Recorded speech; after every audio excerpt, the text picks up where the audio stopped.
Every month, a government agency publishes a single number, and that number is supposed to tell you how much more expensive your life just got. In the US, that number just came in at 4.2% for May 2026. In the Eurozone, it's 2.8% as of June. But here's the problem almost nobody talks about: that number is not a photograph of your grocery bill. It's a statistical model, built on assumptions, substitutions, and adjustments that most people have never heard of. And once you understand how that model actually works, you start to see why your personal experience of inflation can look completely different from the headline. This is the hidden math behind global inflation.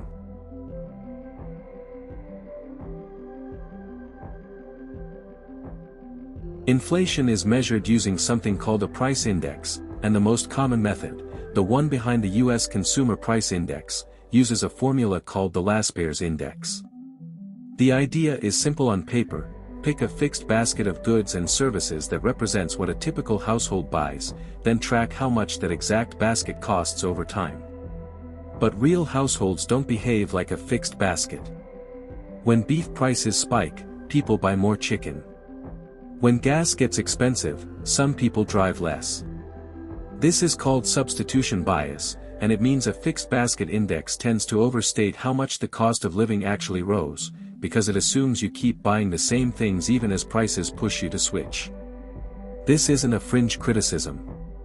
In 1996, the US Congress commissioned a panel of economists, known as the Boskin Commission, to formally investigate this.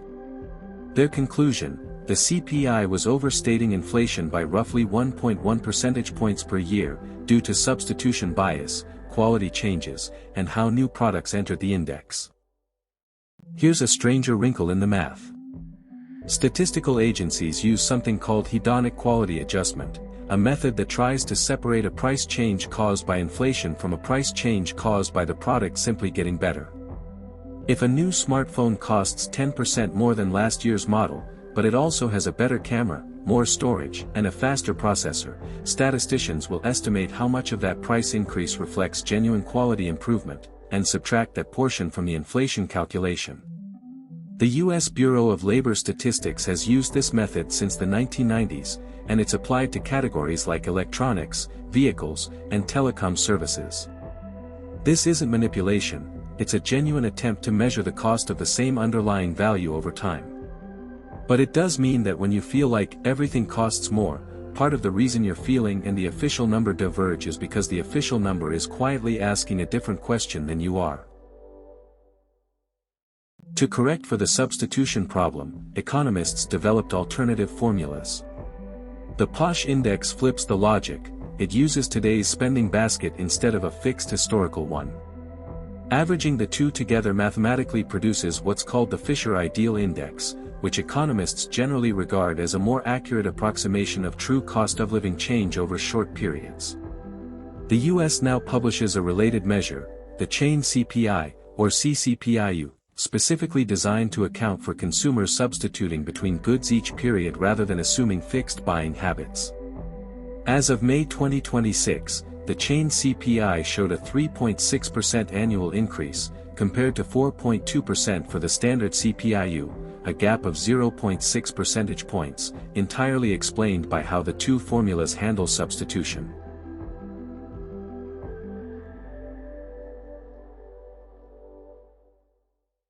You'll often hear economists talk about core inflation, the headline number minus food and energy prices. This sounds like cherry picking, but there's a specific statistical reason behind it. Food and energy prices are volatile month to month for reasons that have little to do with the underlying trend of the economy: a war, a hurricane, an OPEC decision, and including them can make the trend harder to read. This distinction matters enormously right now. In May 2026, US headline CPI hit 4.2%, driven overwhelmingly by an energy shock.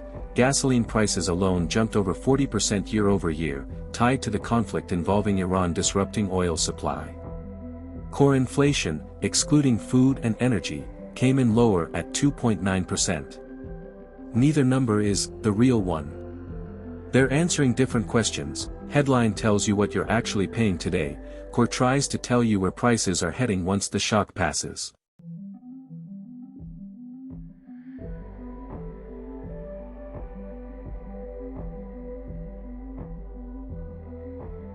Everything so far has been about how we measure inflation. But there's a separate, older question: what actually causes it? One of the oldest frameworks in economics is the quantity theory of money, expressed in a deceptively simple equation: M times V equals P times Q, money supply, multiplied by the velocity at which money changes hands, equals the price level multiplied by the quantity of goods and services produced. Rearranged, this equation implies that if a central bank increases the money supply faster than the economy's real output grows, and velocity stays roughly constant, prices have to rise to balance the equation. This is the theoretical backbone behind why central banks like the Federal Reserve and the European Central Bank treat interest rates and money supply as their primary levers against inflation, even though in practice, velocity is far from constant and the relationship is messier than the equation suggests.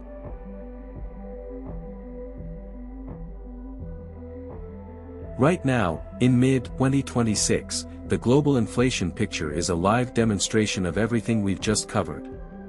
US headline inflation accelerated for 3 straight months, reaching 4.2% in May, the highest since 2023, driven by an energy shock from the Iran conflict. Gasoline prices up over 40% year-over-year in that single month.